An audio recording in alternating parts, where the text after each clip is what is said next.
اعلم يا عبد الله أن عقيدتنا مبنية على الكتاب والسنة وفهم الصحابة. Sache, ô serviteur d'Allah, que notre croyance est basée sur le livre d'Allah tabaraka wa ta'ala, la sunnah du prophète alayhi salatu wassalam et la compréhension de Sahaba radwanullahi alayhim, le salaf salih. Notre croyance, la croyance du musulman, est basée sur ces trois principes. Le musulman base sa croyance sur ces trois principes. Al-Kitab, wa-Sunnah, wa-As-Sahaba radwanullahi alayhim. قال الآجري أغرب الغرباء في وقتنا هذا من أخذ بالسنن وصبر عليها وحذر البدع وصبر عنها واتبع آثار من سلف من أئمة المسلمين. أغرب الغرباء يعني ceux qui sont les plus étrangers par rapport aux gens, par rapport aux mushrikin, par rapport aux sectes, ceux qui sont les plus étrangers. Fi waqtina hadha, il parle de son époque. Man akhadha bis-sunani wa sabara alayha. Ceux qui sont les plus étrangers, il veut dire par là, ceux qui sont sur le haqq, le ghuraba qui sont sur le haqq, sont ceux qui vont prendre la sunnah du prophète alayhi salatu wassalam, ils vont patienter sur la sunnah du prophète alayhi salatu wassalam. Le fait d'être sur la sunnah et de patienter sur celle-ci. Wa hadira al-bid'a wa sabara anha. Ils vont prendre garde de quoi? Des innovations. Ils vont s'éloigner des innovations et justement ils vont patienter pour ne pas tomber dans quoi? Dans les innovations ou dans la méthodologie de Ahl al-Bid'a. Et qu'est-ce qu'ils vont faire? Ils vont suivre les récits des prédécesseurs. Ils vont prendre en considération quoi? La compréhension des prédécesseurs, as-sahaba, wat-tabi'in, wat-tabi'in. Al-muhim, qu'est-ce qu'ils vont faire? Ils vont suivre al-kitab wa sunnah, ils vont prendre la sunnah et ils vont patienter. Parce que lorsqu'ils vont s'attacher à la sunnah, ils vont être critiqués. Et en plus de cela, ils vont s'éloigner des bid'ah. Ils vont s'éloigner des innovations, mais encore une fois, qu'est-ce qu'ils vont faire? Ils vont patienter et endurer. Pourquoi? Parce que lorsqu'ils vont s'éloigner des innovations, les gens vont les critiquer, ils vont les rabaisser, ils vont vouloir les dénigrer. Et qu'est-ce qu'ils vont faire? Ils vont suivre la compréhension des prédécesseurs. Ils vont prendre en considération les récits qui nous parlent de quoi? Qui nous parlent de la compréhension ou alors de la méthodologie des prédécesseurs. Le fait de prendre al-athar, c'est-à-dire les récits des prédécesseurs en considération, a beaucoup de bienfaits. Ittiba'u al-athar lahu fawaid 'azima. Le fait de prendre en considération les récits des prédécesseurs, c'est ce qu'on appelle al-athar, a beaucoup de bienfaits. Par exemple, annaha tadbitu fahmaka li nusus al-kitab wa sunnati hatta la tazigh. La compréhension de as-sahaba, la compréhension des prédécesseurs, va faire en sorte que tu vas comprendre le kitab wa sunnah, walakin d'une bonne compréhension. D'une bonne compréhension qui va t'empêcher de tomber dans quoi? Dans un égarement évident. D'une bonne compréhension qui va t'empêcher ou qui va te protéger de tomber dans un égarement évident. Lorsque tu vas comprendre le kitab ou le sunnah selon la compréhension de Sahaba radwanullahi alayhim, cela va te protéger de quoi? De tomber dans dalal al-mubin. Et c'est pour cela que la compréhension de Sahaba radwanullahi alayhim est un pilier. Dans quoi? Dans cette religion, un pilier qui va te faciliter, qui va faire en sorte que tu vas comprendre le haqq, que tu vas comprendre les récits coraniques et prophétiques. Ceci est le premier point. Le deuxième point, النصوص قد تخفى عليك معانيها فيدخلك شيء من الهوى والضلال فتزيغ. Dans les récits, il y a toujours un sens qui peut toucher ton nefs, yani qui peut attirer ton nefs, un sens qui n'est pas correct, qui pourrait t'influencer par rapport à ton nefs. Quand tu vas lire un verset par exemple ou alors un hadith, dans les hadiths du prophète alayhi salatu wassalam, pour celui qui ne va pas les comprendre correctement, il pourrait les comprendre par rapport à son nefs, par rapport à l'hawa. Justement, la compréhension de Sahaba radhiyallahu alayhim est présente pour t'empêcher de comprendre les récits de cette façon et de tomber dans le hawa. Imaginons, tu vas, par exemple, lire un hadith. De ce hadith, tu vas comprendre, tu vas retirer des leçons de ce hadith, ou des leçons qui touchent ou qui concordent avec ton nafs, avec ton hawa, avec tes envies et tes passions. Justement, la compréhension de Sahaba radhiyallahu alayhim doit intervenir à ce moment-là. Pourquoi? Pour pouvoir te donner la bonne compréhension. Pour pouvoir te donner la bonne compréhension.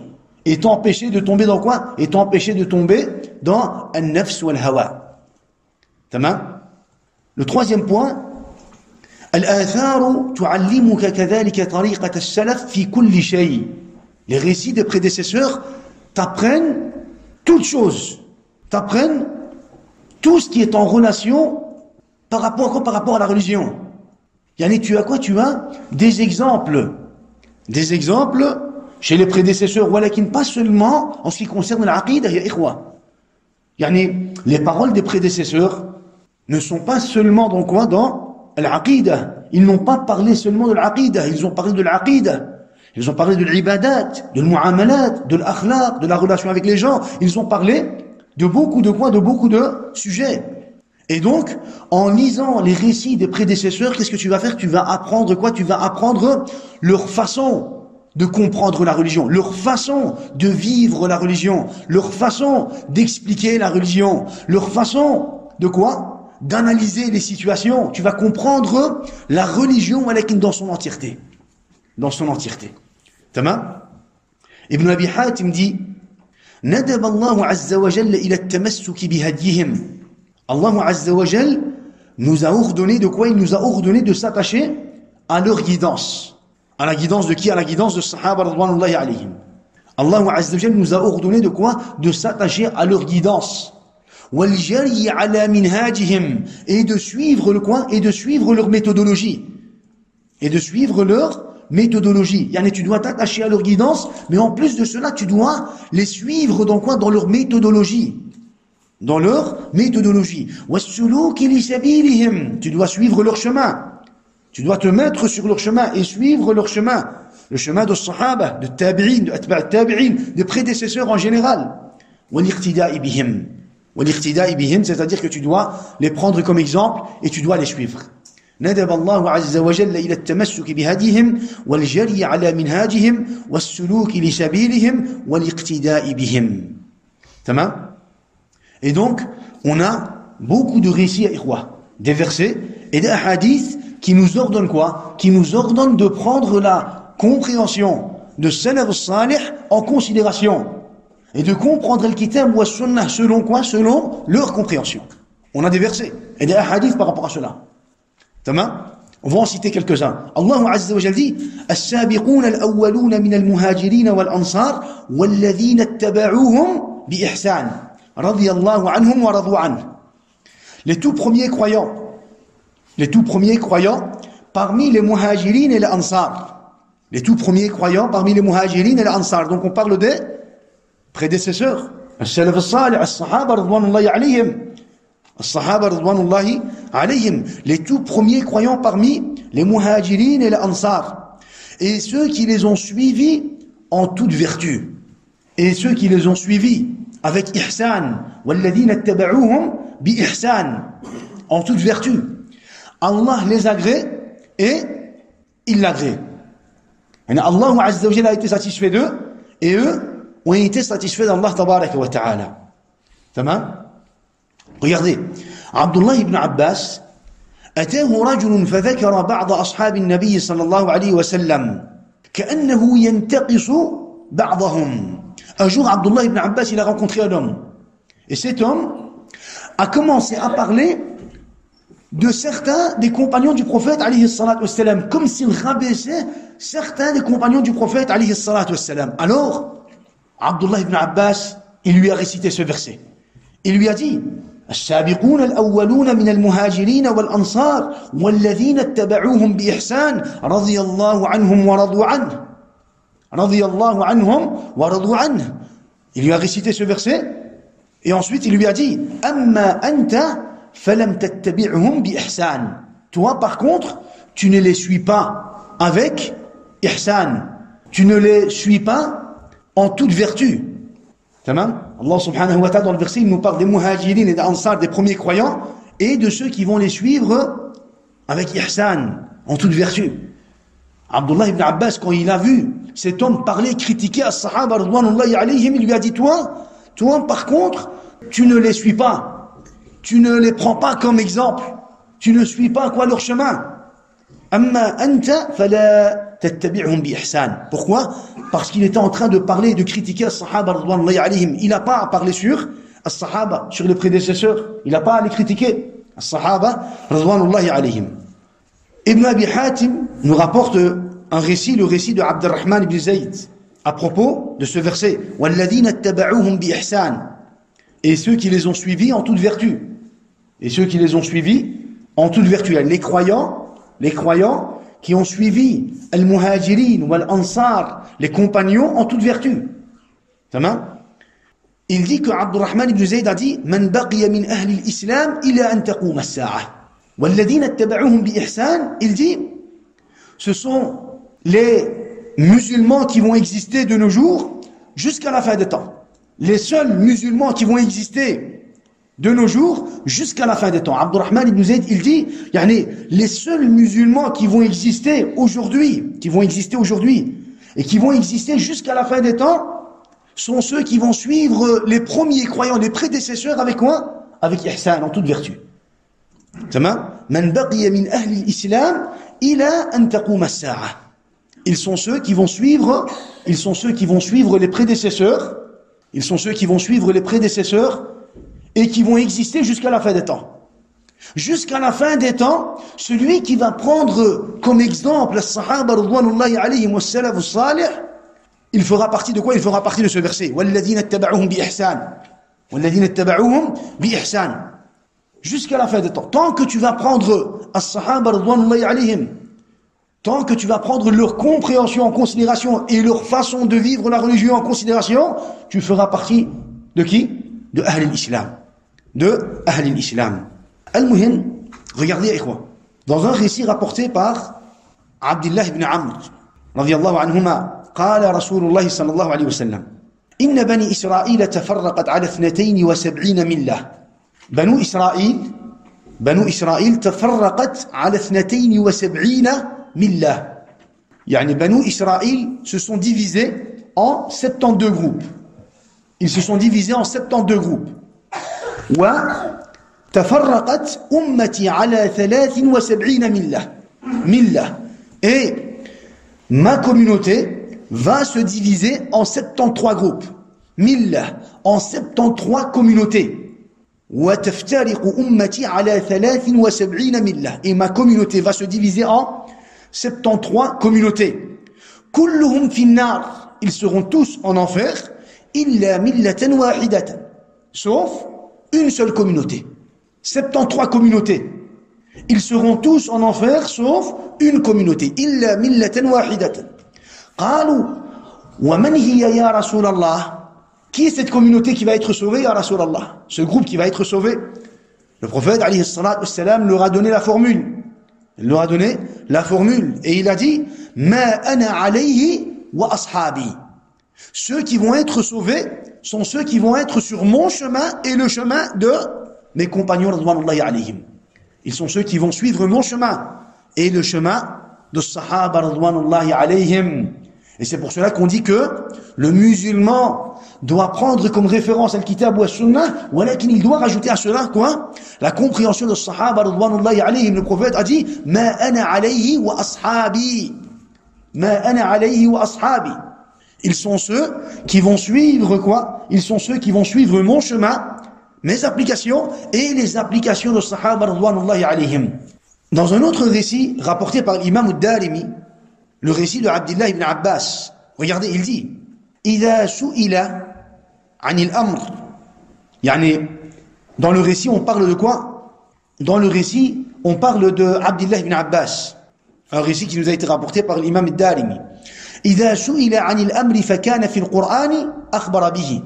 Lorsqu'il était questionné, Abdullah ibn Abbas, lorsqu'Abdullah ibn Abbas était questionné à propos de la religion, et qu'il retrouvait justement la réponse dans le Coran al-Karim, il répondait par rapport au Coran al-Karim. Tamam? On lui a posé une question, Il regarde dans le Coran al-Karim. S'il trouve la réponse dans le Coran al-Karim, il répond par rapport à Al-Coran al-Karim. وَإِن لَمْ يَكُنْ فِي الْقُرْآنِ وَكَانَ عَنْ رَسُولِ اللَّهِ عَلَيْهِ الصَّلَاةُ وَالسَّلَامُ أَخْبَرَ بِهِ. S'il ne trouvait pas la réponse dans le Coran al-Karim, qu'est-ce qu'il faisait? Il regardait la sunnah du prophète alayhi salatu wassalam. S'il trouvait la réponse dans la sunnah, il répondait par rapport à la sunnah. Il répondait par rapport à la sunnah. Regardez ensuite. فَإِن لَمْ يَكُنْ فَعَنْ أَبِي بَكْرٍ وَعُمَرٍ. S'il ne trouvait pas la réponse dans la sunnah du prophète alayhi salatu wassalam, qu'est-ce qu'il faisait? Il regardait la sunnah d'Abi Bakr et Omar, les applications d'Abi Bakr et Omar, les fatwas d'Abi Bakr et Omar, les jugements d'Abi Bakr et Omar. Il regardait par rapport à leur compréhension, par rapport à leurs applications. Et il répondait par rapport à cela. Il va tout d'abord regarder le Coran, ensuite la sunnah. S'il ne trouve rien dans le Coran et la sunnah comme réponse par rapport à une situation concrète, qu'est-ce qu'il faisait? Il regardait dans les applications d'Abi Bakr et Omar et il répondait par rapport à cela. Il prenait en considération, quoi? Les applications de Salaf al-Salih et des prédécesseurs. فَإِن لَمْ يَكُنْ قَالَ فِيهِ بِرَأْيِهِ. Et s'il ne trouvait pas non plus dans la compréhension ou dans les applications d'Abi Bakr et Omar, qu'est-ce qu'il faisait?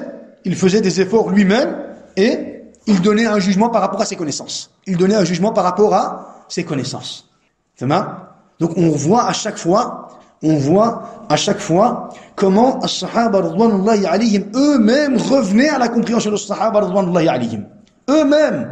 Abdullah ibn Abbas lui-même, il revenait vers la compréhension d'Abi Bakr et Omar. Et nous-mêmes, on a été ordonnés de quoi? De revenir vers la compréhension d'Abi Bakr et Omar, et de Sahaba, et des prédécesseurs. Tamam? Le prophète, alayhi salatu wassalam, dit, Inna min ba'dikum ayyaman. Il va y avoir après vous des jours difficiles. Le prophète, alayhi salatu wassalam, veut faire sous-entendre qu'il va y avoir des jours difficiles. Inna min ba'dikum ayyaman. الصابر فيها المتمسك بمثل ما أنتم عليه اليوم له أجر 50 منكم.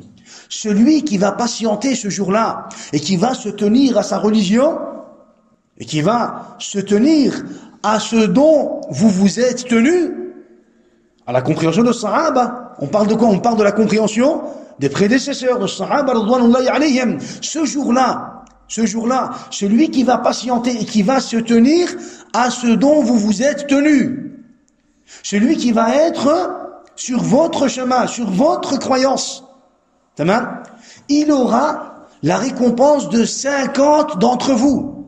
De 50 d'entre vous. Alors les compagnons ont dit, Ya Rasulallah, 50 d'entre eux, minhum. Alors le prophète, alayhi salatu wassalam, il dit là, bal minkum, 50 d'entre vous. 50 d'entre vous. Pour dire qu'il va y avoir des jours difficiles, très difficiles pour le musulman, pour le croyant. Le musulman qui va patienter, qui va rester fixe sur sa religion. Walakin, quelle religion? Quelle religion? Le kitab, wa sunnah, et la compréhension de Sahaba radwanullahi alayhim, la méthodologie de Sahaba, les applications de Sahaba, la croyance de Sahaba. Bimithli ma antum alayhi. Ceux qui vont patienter ces jours-là et qui vont se tenir à ce dont vous vous êtes tenus. Donc à la base, on est censé suivre quoi? On est censé suivre la méthodologie de Sahaba radwanullahi alayhim, la compréhension de Sahaba radwanullahi alayhim. Ce jour-là, ceux qui vont rester fixes sur leur religion, ils auront la récompense de 50 d'entre vous. Que le prophète alayhi salatu wassalam leur a dit. Alors ils ont dit d'entre vous, Ya Rasulallah, tu veux peut-être dire 50 d'entre eux. Le prophète a dit non, 50 d'entre vous. 50 d'entre vous.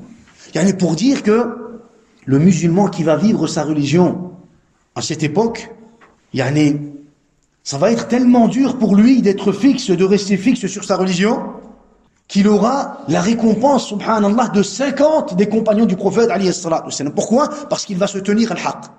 Parce qu'il va se tenir à la religion d'Allah tabaraka wa ta'ala. Subhanallah. Tamam? Taban, ces récits, on les cite pourquoi? On les cite à chaque fois pour comprendre quoi? Pour comprendre que ce qu'on doit prendre en considération, ou comme référence, c'est quoi? La compréhension de Sahaba radwanullahi alayhim. Tamam, des prédécesseurs. As-Sahaba, at-Tabi'in, atba' at-Tabi'in, ila akhiri. Tamam? Regardez.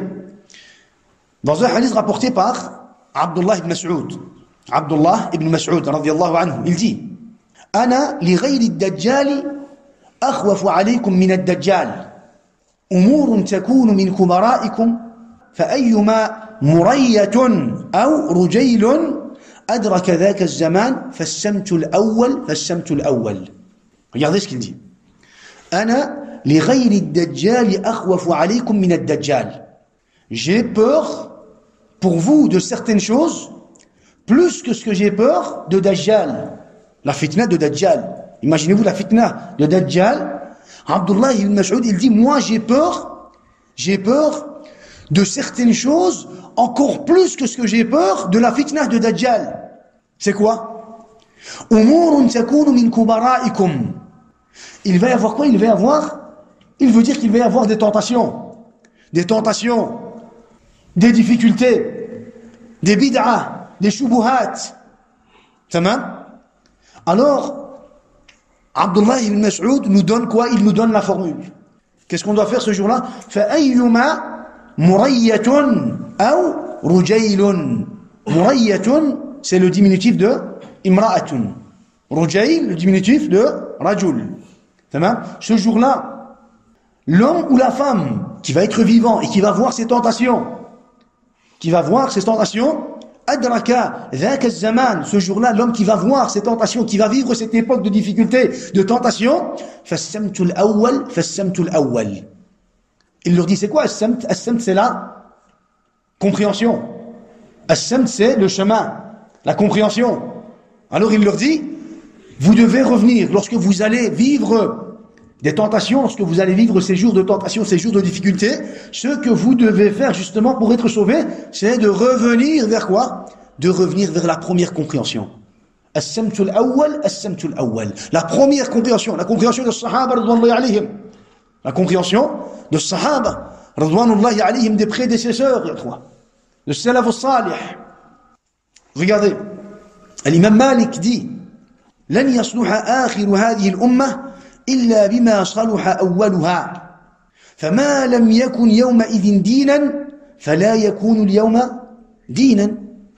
الإمام مالك dit آخر هذه الأمة يعني la fin de cette communauté n'atteindra la réussite, ne sera sauvée que lorsqu'ils vont se tenir à ce dont les premiers se sont tenus.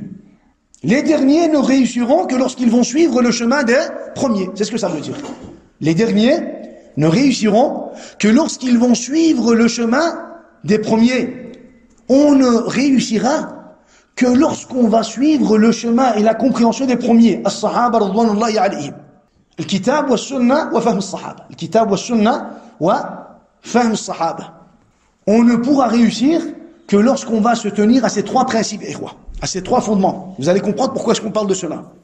Il dit, l'imam Malik dit, فَمَا لَمْ يَكُنْ يَوْمَئِذٍ دِينًا لَا يَكُونُ الْيَوْمَ دِينًا. Ce qui n'était pas considéré comme religion à cette époque-là, ce qui n'était pas considéré comme religion, aujourd'hui, ne peut être considéré aussi comme religion. Yani, ce qui ne faisait pas partie de la religion à l'époque de Sahaba ne fait pas partie aussi de la religion à notre époque. C'est bien? Imaginons que quelqu'un va inventer une application, il va innover dans la religion d'Allah tabaraka wa ta'ala, on va lui dire mardoud. Man amila amalan laysa alayhi amruna fahuwa raddun. Refusé, annulé, rejeté. Allah Azza wa Jalla n'accepte pas cela. Pourquoi? Parce que cette application n'a jamais fait partie de la religion des premiers. Et ce qui n'a jamais fait partie de la religion des premiers ne fera jamais partie de la religion jusqu'à la fin des temps.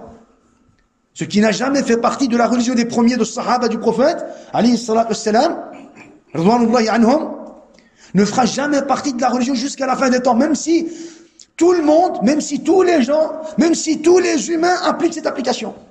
Cela ne fera jamais partie de la religion, même si devant toi tu as des millions de gens qui vont appliquer une application bien précise et qui vont l'attribuer à la religion. Cette application, si elle n'a jamais fait partie de la religion à l'époque de Sahaba, elle ne fera jamais partie de la religion jusqu'à la fin des temps.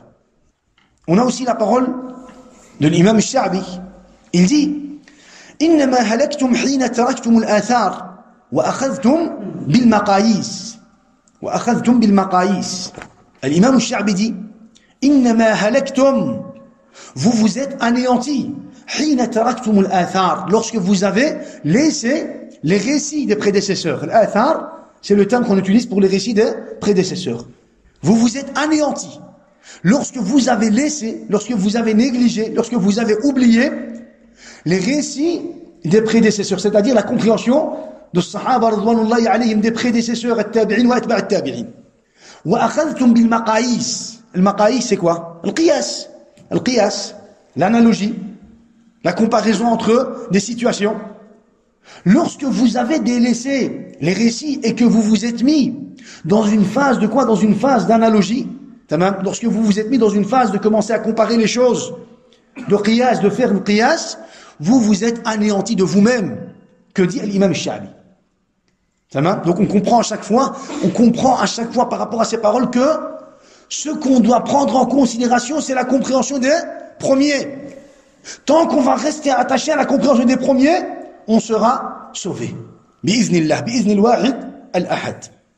Regardez, encore une fois, l'imam Malik dit ما قلت الآثار في قوم إلا ظهرت فيهم الأهواء ما قلت الآثار في قوم إلا ظهرت فيهم الأهواء. Lorsque les récits des prédécesseurs vont disparaître d'un peuple, ce peuple va être envahi par quoi? Par leur passion. Par leur passion. Lorsqu'ils vont mettre la compréhension des prédécesseurs de Sahaba, de Tabi'in de côté, ils vont être anéantis, envahis par quoi? Par leur passion, par le hawa, par l'ahwa, par les innovations, par les égarements, par l'ifrat, par le tafrit, par le relou, par le jafa. Pourquoi? Parce qu'ils vont mettre la première compréhension de quoi? De côté. Et lorsque les savants vont disparaître, d'un peuple, al-jafa, c'est quoi?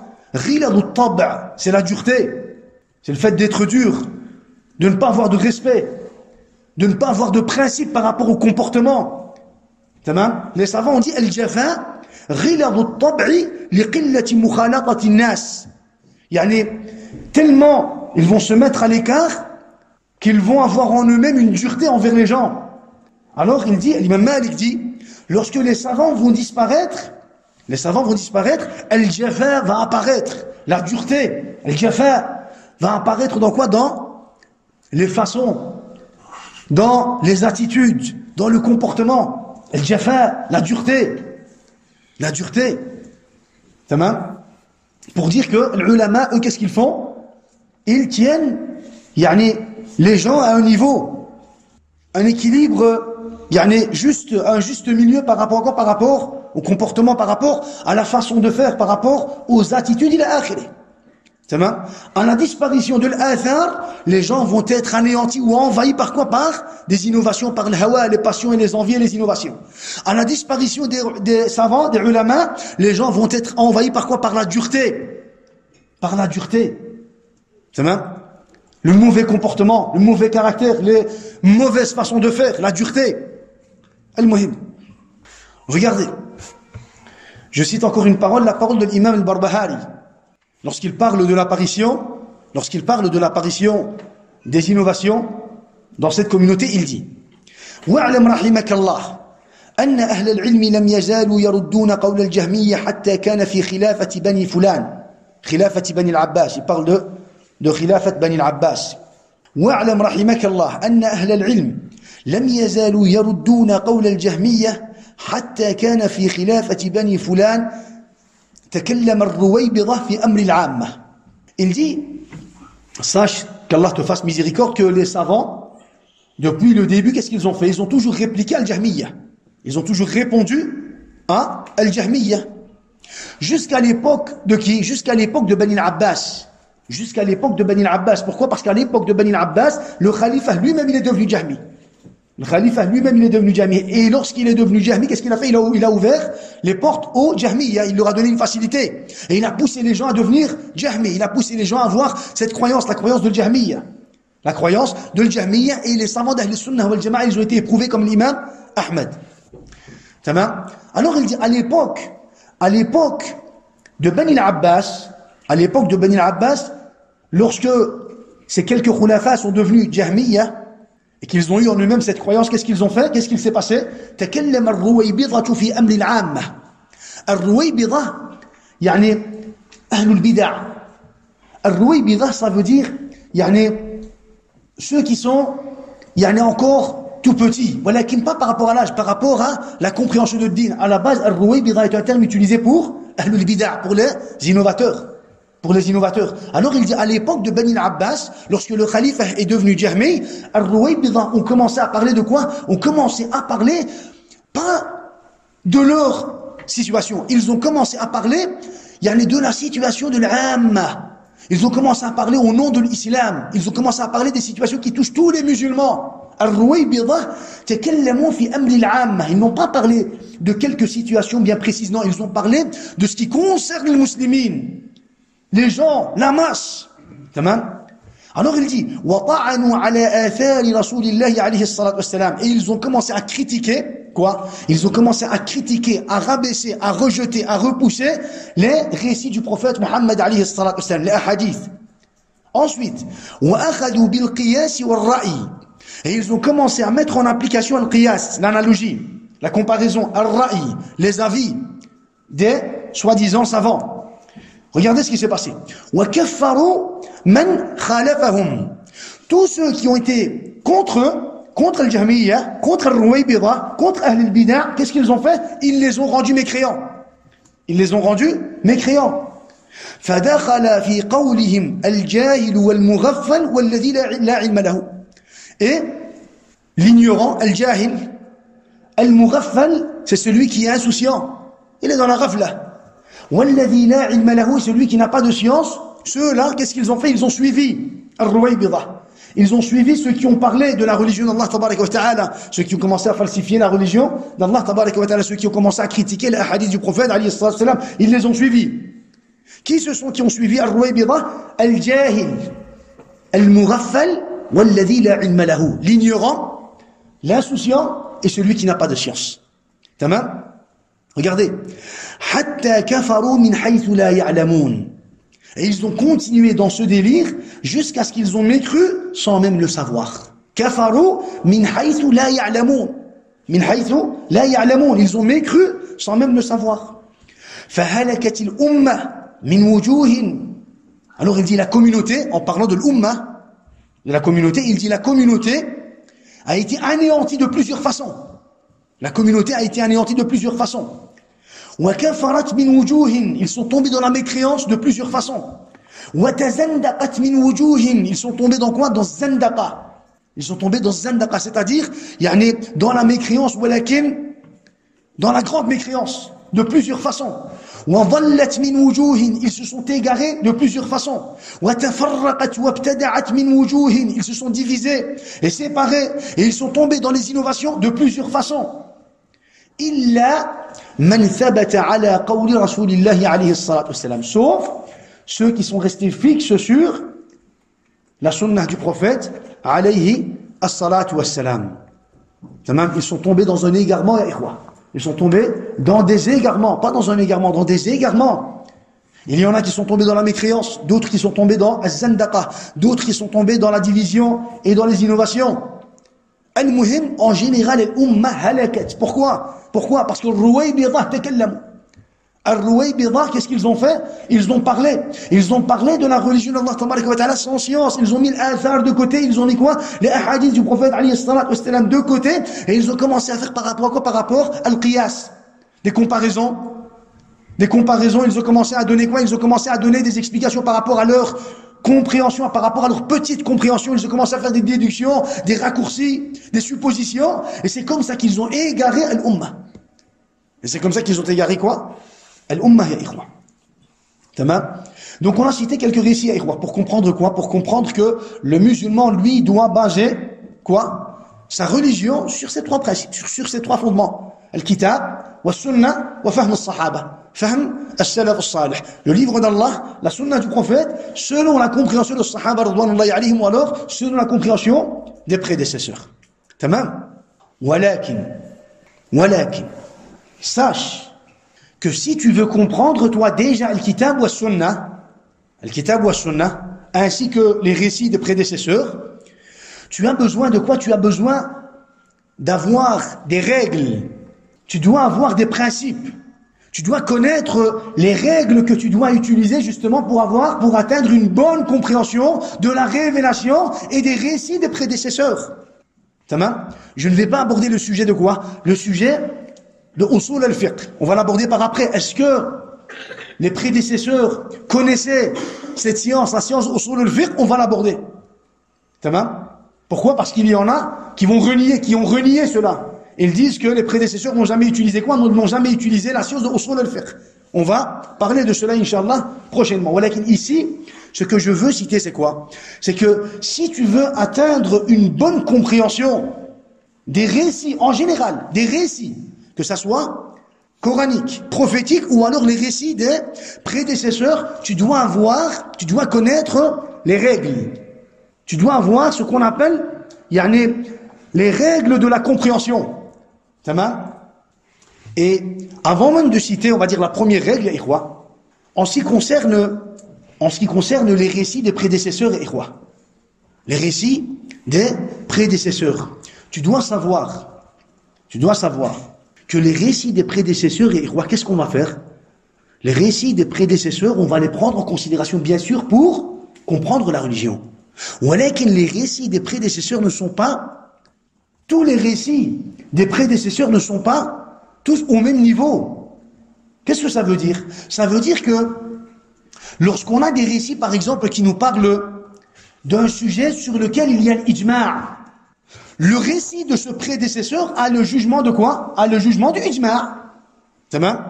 Imaginons que, par exemple, qu'est-ce qu'on a dit? On a dit que l'iman qawlun wa amalun wa i'tiqad. I'tiqadun wa qawlun wa amal. L'iman, la foi est basée sur 3 piliers. La croyance, la prononciation et l'application. Tamam?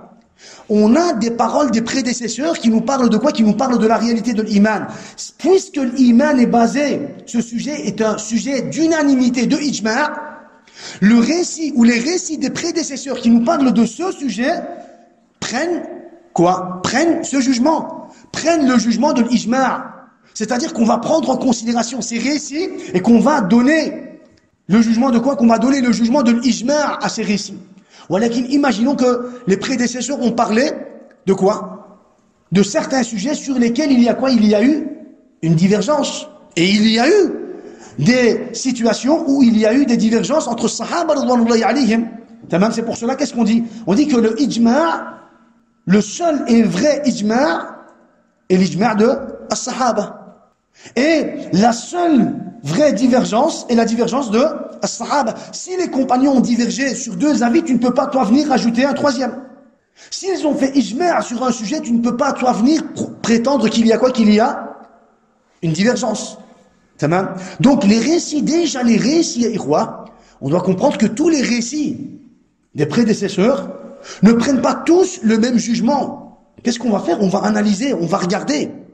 Ce récit nous parle de quoi? Ce récit nous parle d'un sujet qui est en relation avec l'ijma'. Donc, ça prend le jugement de l'ijma'. Ici, on a un récit qui nous parle d'une situation, par exemple, d'une situation ou d'un sujet qui est considéré comme, on va dire, mas'ala khilafiyya, d'un sujet de divergence. Donc, khalas. Ce n'est pas comme une parole qui a le jugement de quoi? Le jugement de l'ijma'. Ou alors, c'est par exemple la parole d'un savant par rapport à quoi? Par rapport à une situation concrète. Par rapport à une situation concrète, ya ikhwa. Donc, qu'est-ce qu'on doit faire? On doit comprendre que tous les récits ne sont pas forcément tous au même degré, de la même catégorie.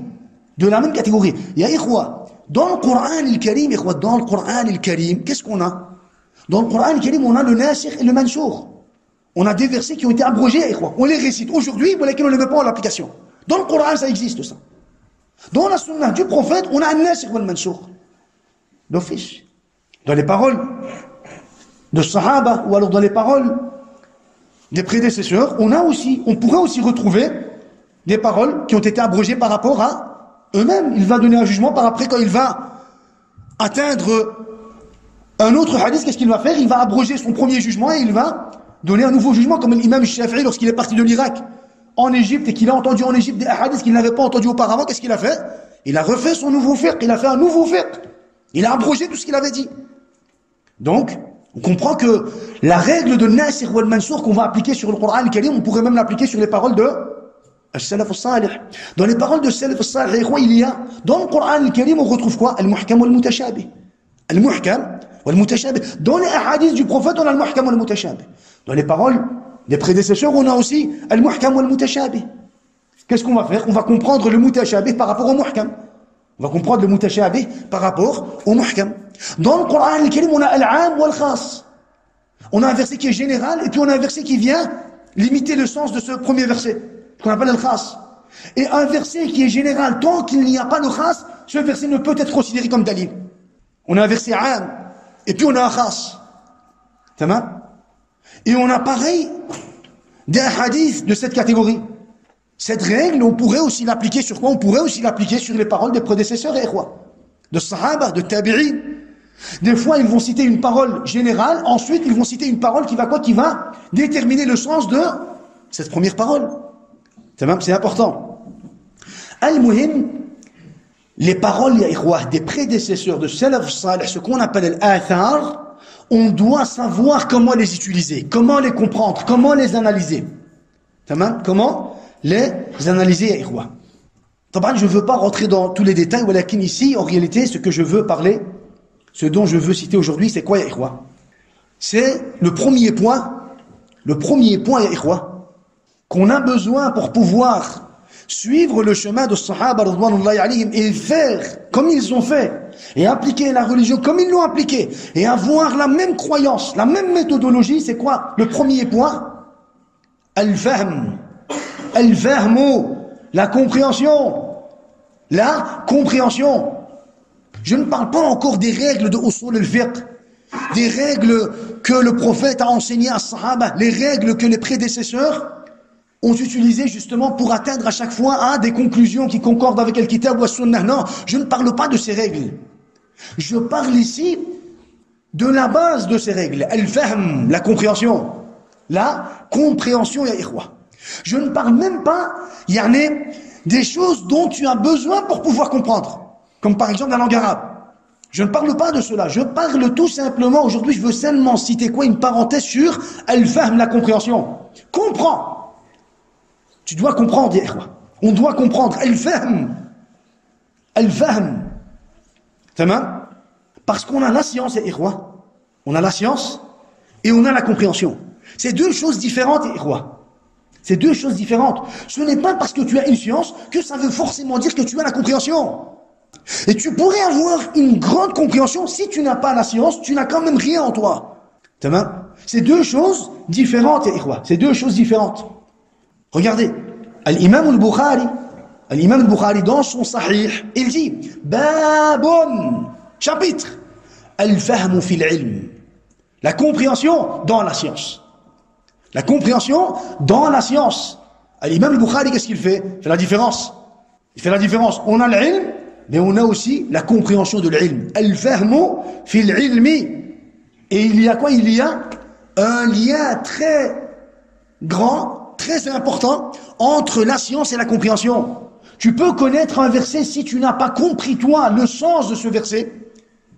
Par rapport à la compréhension de Sahaba radhwanullahi alayhim, ou alors par rapport à la compréhension des prédécesseurs, ou alors tout simplement même par rapport à la langue arabe, tu ne vas jamais atteindre une conclusion correcte dans la religion. Bab al-fahmu fil ilmi. Tamam? Les savants ont dit al-ilmu shay'an. La science est composée de deux choses. Naqlun musaddaqun wa bahthun muhaqqaqun wa ma siwa dhalika fahadayan. Hadayan. La science est basée sur deux choses. Naqlun musaddaq. Naql, c'est quoi? Un naql, c'est ce qui nous a été rapporté. La révélation, les récits. Musaddaq, un récit qu'on va prendre en considération. Pourquoi? Parce que c'est un récit qui est sûr. Un verset, un hadith sahih, un récit parmi les récits des prédécesseurs, il a akhiri. Naql. Deuxième point, deuxième base, deuxième principe de la science, bahthun muhaqqaq. Une recherche, walakin maîtrisée. Une recherche, une compréhension que tu as maîtrisée, que tu as compris, que tu as atteint. Une compréhension que tu as atteint. وَمَا سِوَى ذَلِكَ فَهَذَيَانِ هَذَيَانِ, ça veut dire quoi? هَذَيَانِ, ça veut dire تشويش للعقول, تشويش للفهوم, تشويش للعقيدة. Ce qui est en dehors de cela, des récits et de la bonne compréhension, c'est quoi? هَذَيَانِ, c'est tout ce qui va te troubler. Tout ce qui va te troubler. Le hadayan, c'est tout ce qui te trouble. Tu vas entendre des paroles, ça va te troubler. Donne-moi un délil. Fais-moi comprendre ce délil. Imaginons que tu es face à une situation, la première chose que tu dois demander, c'est quoi? Donne-moi un délil. Et puis, il va te citer naqlun musaddaq. Il va te donner un délil. Un récit que tu dois prendre en considération. Pourquoi? Parce que c'est un récit qui est sûr. Un verset, un hadith, ou alors la parole d'un compagnon, d'un prédécesseur. Naqlun musaddaq. Ensuite, bahthun muhaqqaq. Fais-moi comprendre. Fais-moi comprendre le récit. Ne lâche pas comme ça un verset ou un hadith pour dire que tu as un délil. Non, cite-moi un délil, puis, bahthun muhaqqaq. Fais la recherche. Montre-moi, la relation entre quoi? Entre ce verset, ce délil, cette preuve et la situation dans laquelle je me retrouve. Tamam? Donc la science est basée sur ces deux piliers, ya ikhwa. Sur ces deux piliers, et on va citer justement les paroles des prédécesseurs par rapport à tout cela. Regardez. Sa'ala Abu Juhayfa Ali ibn Abi Talib radiyallahu anhu. Un des tabi'in a posé la question à Ali ibn Abi Talib. Il lui a dit, Ya Ali, هل عهد إليكم رسول الله صلى الله عليه وسلم بشيء؟ هل خصكم بشيء؟ رسول الله عليه الصلاة والسلام هل خصكم بشيء؟ Est-ce que le prophète عليه الصلاة والسلام vous a favorisé? Est-ce qu'il t'a favorisé avec quelque chose? Est-ce qu'il vous a favorisé avec quelque chose? En dehors de quoi? En dehors de quoi, ikhwa? En dehors de la révélation, en dehors de le kitab ou sunnah. Est-ce qu'il vous a donné quelque chose d'autre? Tamam? Alors Ali ibn Abi Talib radiyallahu anhu a dit, La walladhi falaqa al-habba wa bara'a an-nasma. Non, par celui qui a fondu la graine et qui a créé les âmes. Il a juré de cette façon. Non, par celui qui a fondu la graine et qui a créé les âmes. Illa fahman yu'tihi Allah tabaraka wa ta'ala rajulan fil Qur'ani wa ma fi hadhihi as-sahifa. Non, il ne nous a rien donné en dehors de la révélation, sauf, exception, une compréhension qu'Allah Azza wa Jal donne à un homme, une compréhension qu'Allah Azza wa Jal donne par rapport à quoi? Par rapport au Coran al-Karim. Et ce qu'il y a sur cette page, il y avait une feuille et il y avait, on va dire, des notes, des hadiths du prophète alayhi salatu wassalam. En dehors de cela, le prophète ne nous a rien donné de plus. Il ne nous a rien donné de plus. Qu'est-ce qu'il peut y avoir de plus? Pourquoi est-ce qu'il dit? Pourquoi est-ce qu'il répond de cette façon-là? Il répond de cette façon, et pourquoi? Pour te faire comprendre qu'il n'y a rien de plus. Il n'y a rien de plus.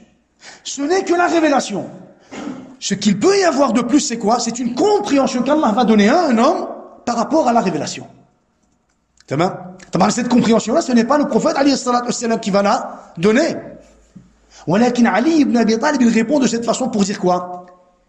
La révélation a été parachevée, la religion a été parachevée. On n'a rien de plus. Le plus qu'on pourrait avoir, c'est quoi? C'est une compréhension qu'Allah va donner à un homme par rapport à la religion, par rapport au Coran al-Karim.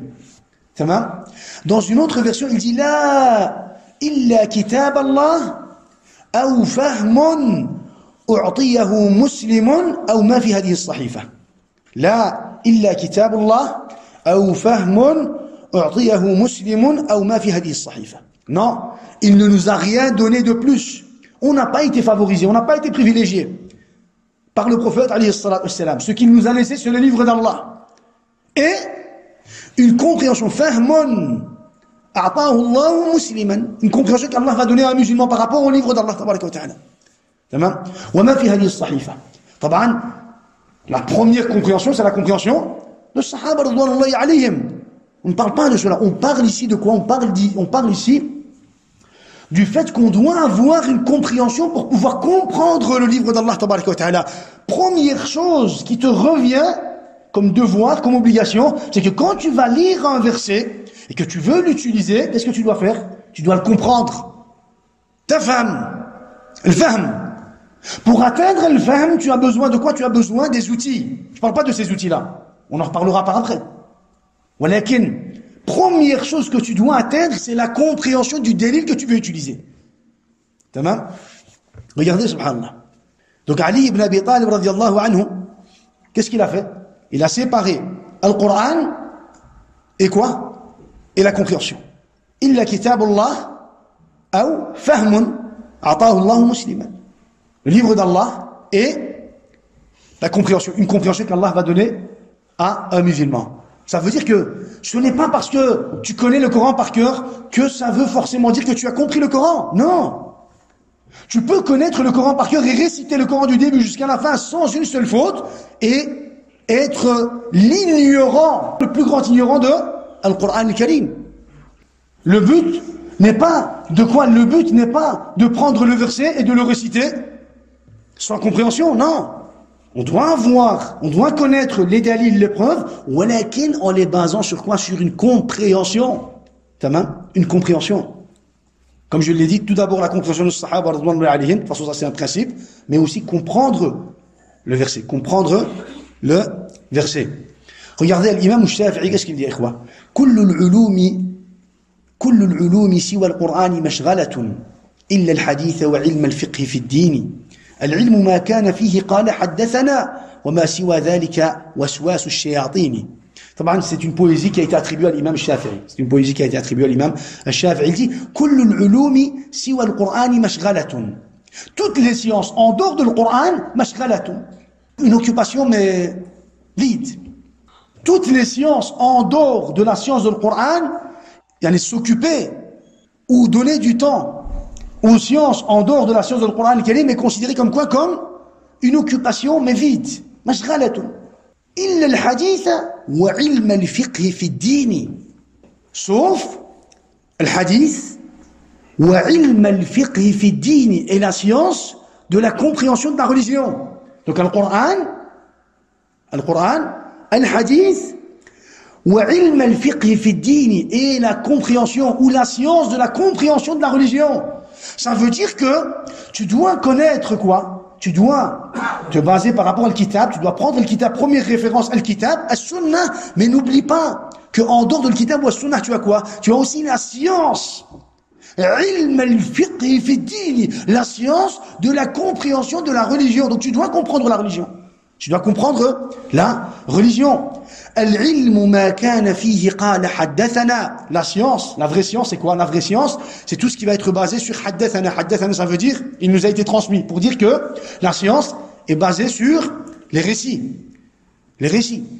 وَمَا سِوَى ذَلِكَ وَسْوَاسُ الشَّيَاطِينِ. Et tout ce qui est en dehors de cela, tout ce qui est en dehors de le Coran, de la Sunna et de la science, de la compréhension de la religion, de haddathana, وَسْوَاسُ الشَّيَاطِينِ. Soufflement de shayatin.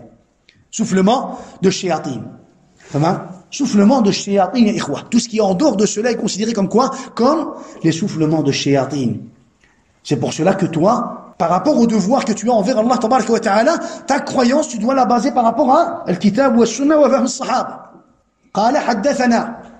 Tu ne dois pas baser ta croyance par rapport à waswas et shayatin ou alors al-hadayan.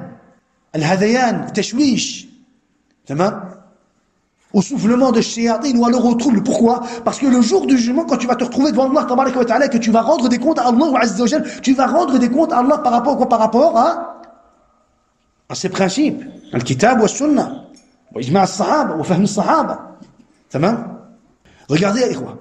Allah azza wa jal dit يؤتي الحكمة من يشاء ومن يؤتى الحكمة فقد أوتي خيرا كثيرا. Allah donne la sagesse à qui il veut. Quand on traduit en français, on dit la sagesse. Vous allez voir que en arabe, c'est pas pareil. Allah donne la sagesse à qui il veut. Et celui à qui la sagesse a été donnée, vraiment, c'est un bien immense qui lui a été donné. Allah donne la sagesse à qui il veut. Et celui à qui la sagesse est donnée, vraiment, c'est un bien immense qui lui a été donné. Le verset 269 de Surat al-Baqarah. Regardez, les savants du tafsir ont dit Al-Hikmah cité dans ce verset, c'est quoi? Al-Qur'an wal-fiqhu fihi. Le Coran et la compréhension du Coran. Al-Hikmah, Il y a des savants qui l'ont interprété avec as-sunnah. Walakin des savants qui ont dit al-hikmah, c'est quoi? Al-Qur'an wal-fiqhu fihi. Et la compréhension du Coran. Abdullah ibn Abbas, regardez ce qu'il dit. Al-hikmah. Regardez pour Abdullah ibn Abbas, c'est quoi al-hikmah? Regardez pour Abdullah ibn Abbas, c'est quoi al-hikmah? Il dit al-hikmah, al-ma'rifatu bil-Qur'an, c'est la connaissance du Coran. Nasikhihi wa mansukhihi. Les versets qui ont abrogé et qui ont été abrogés. ومحكمه ومتشابهه les versets qui sont muhkam et mutashabih ومقدمه ومؤخره les premiers versets et les derniers versets وحلاله وحرامه وأمثاله et le halal et le haram et les exemples du Coran al-Karim. C'est ça le hikmah. Le hikmah, aujourd'hui, quand ils l'ont traduit en français, ils ont dit la sagesse. ولكن الصحابة رضوان الله عليهم, quand ils ont traduit, quand ils ont interprété le hikmah, ils ont dit le hikmah, c'est la compréhension du Coran al-Karim. Le hikmah, pour comprendre le Coran al-Karim, tu dois avoir le hikmah. C'est quoi le hikmah? La science, la connaissance de nasikh, ou le mansour, de le muhkam, de le mutashabih, de le muqaddam, de le muakhar, de le halal, de le haram, de l'amthal. C'est quoi en réalité? C'est les règles de la compréhension. C'est les outils que tu as besoin pour pouvoir comprendre le Coran al-Karim. Pour pouvoir comprendre le Coran al-Karim. Donc, quand tu vas utiliser le Coran al-Karim pour pouvoir déduire un jugement, tu prends pas un verset et tu le déposes là où tu veux. Non, tu prends le verset et tu l'analyses, tu le comprends. Première chose que tu dois faire, tu dois d'abord comprendre le verset. Tu dois d'abord comprendre le verset avant même de l'appliquer pour une situation concrète. Qatada dit al-hikmatu al-Qur'an wal-fiqhu fi al-Qur'an. Qatada dit al-hikmah, c'est quoi, ikhwa? Al-hikmah al-Qur'an. Al-hikmah, c'est le Coran. Wal-fiqhu fi al-Qur'an. Et la compréhension du Coran. Le Coran et la compréhension du Coran. Abu al-Aliyah dit al-hikmatu al-kitab wal-fahmu bihi. Abu al-Aliyah dit al-hikmah, la sagesse, c'est quoi la sagesse qui est citée dans le verset? Il dit c'est le livre d'Allah et la compréhension du livre d'Allah. Al-Imam Malik dit al-hikmah al-fiqhu fi dinillah. C'est la compréhension dans la religion d'Allah tabaraka wa ta'ala. La sagesse, c'est quoi? La sagesse, la sagesse qui est voulue dans le verset, al-hikmah, ce n'est pas la sagesse, comme on le comprend aujourd'hui en français, la sagesse, la douceur, non. Al-hikmah, ici, c'est quoi? Al-hikmah, cité dans ce verset, c'est quoi? C'est fahm, al-fahm. L'imam Malik dit al-fiqhu fi dinillahi tabaraka wa ta'ala. Al-fiqhu fi dinillahi tabaraka wa ta'ala. Mujahid dit الحكمة ليس بالنبوة ولكنه القرآن والعلم والفقه. Mujahid dit الحكمة n'est pas la prophétie. Il y a des savants qui ont interprété le hikmah par la prophétie. ولكن Mujahid dit, l'élève de Abdullah ibn Abbas, il dit al-hikmah qui est voulu dans ce verset n'est pas la prophétie. ولكنه القرآن والعلم والفقه. La sagesse qui est voulue dans ce verset, c'est quoi? C'est le Coran, la science et la compréhension. Le Coran, la science et la compréhension. Le Coran, la science et la compréhension. Ça veut dire que quand tu as un verset, tu ne prends pas le verset, tu le déposes. Tu prends le verset, tu le comprends, tu dois d'abord avoir la science, tu le comprends et puis tu l'utilises par rapport à la situation. Abdullah ibn Abbas, il dit, dans une autre parole, al-hikmah al-fiqhu fi al-Qur'an. Al-hikmah, c'est quoi? C'est la compréhension du Coran. Abdurrahman ibn Zayd dit, al-hikmah al-aqlu fi ad-din. Al-hikmah, c'est quoi? C'est la raison dans la religion, la clairvoyance dans la religion. La clairvoyance dans la religion, al-aql. Al-aql. Mujahid dit al-hikmah al-isabah. Al-isabah, ça veut dire quoi? Isabatul haqq. Al-isabah, c'est le fait d'atteindre la vérité. Al-isabah, asab al-haqq. Par exemple, imaginons que tu vas utiliser un verset pour atteindre un jugement et tu vas atteindre le bon jugement. Qu'est-ce qu'on va dire? Asab al-haqq. Il a atteint. Il a atteint la raison. La raison. Tamam? Donc l'isabah, c'est quoi? C'est la raison. Atteindre la raison, atteindre la vérité. Tamam? Ibn Wahb dit, قلت لمالك ما الحكمة? Ibn Wahb dit, j'ai posé à l'imam Malik. Ya imam, c'est quoi le hikmah? C'est quoi le hikmah qui est cité dans ce verset? يؤتي الحكمة من يشاء ومن يؤتى الحكمة فقد أوتي خيرا كثيرا. Alors l'imam Malik a dit المعرفة بالدين والفقه فيه والاتباع له. الحكمة c'est quoi? المعرفة بالدين, c'est la connaissance de la religion. La connaissance de la religion. Tamam. الفقه في الدين, la compréhension de la religion. وَالِاتِّبَاعُ لَهُ, le fait de l'appliquer, de suivre, de cheminer sur quoi? Sur cette religion.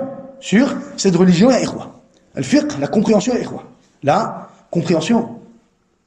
Regardez, dans un autre verset, le verset 20 de Surat Sad, Allah Azza wa Jalla dit وَآتَيْنَاهُ الْحِكْمَةَ وَآتَيْنَاهُ الْحِكْمَةَ وَفَصْلَ الْخِطَابِ وَفَصْلَ الْخِطَابِ.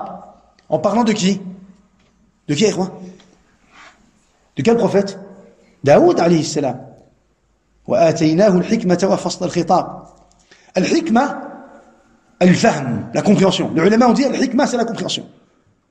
Yani, imaginez-vous qu'Allah Azza wa Jalla, lorsqu'il parle du prophète Daoud alayhi salam dans le Coran al-Karim, il lui fait, il cite son mérite, le mérite de Daoud alayhi salam, en nous disant, en nous informant qu'il lui a donné le fahm, une compréhension dans le din.